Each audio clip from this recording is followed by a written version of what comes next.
आप देख रहे हैं साराज टीवी। डर की नई दुनिया में आपका स्वागत है।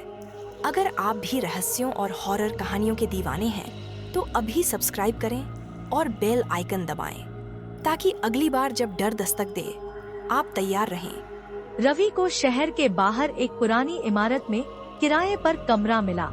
5वीं मंजिल पर आखिरी कमरा। इमारत सुनसान थी, जैसे बरसों से कोई वहाँ रहा ही न हो। पहली रात रवि नींद में था कि दरवाजा खुद ब खुद खुल गया। ठंडी हवा अंदर घुसी और एक औरत की धीमी हंसी सुनाई दी, जैसे कोई बहुत पास खड़ा हो। आईने में परछाई। अगले दिन रवि बाथरूम के शीशे में चेहरा धो रहा था, लेकिन जब उसने ऊपर देखा, आईने में उसका अक्स नहीं था, बल्कि एक जली हुई अधजली औरत की परछाई खड़ी थी, जो लगातार मुस्कुरा रही थी। पीछे मुड़ने पर कोई नहीं था। से आती आवाजें हर रात 3 बजे। छत से घसीटने की आवाजें आती, जैसे कोई भारी चीज को घसीट रहा हो।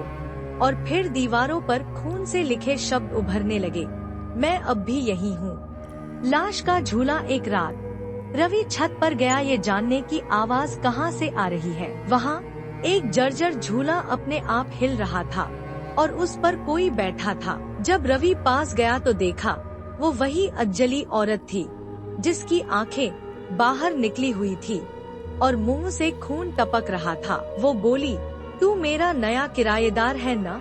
और फिर झूला जोर से हिलने लगा और रवि को धक्का लग गया। अंतिम दृश्य।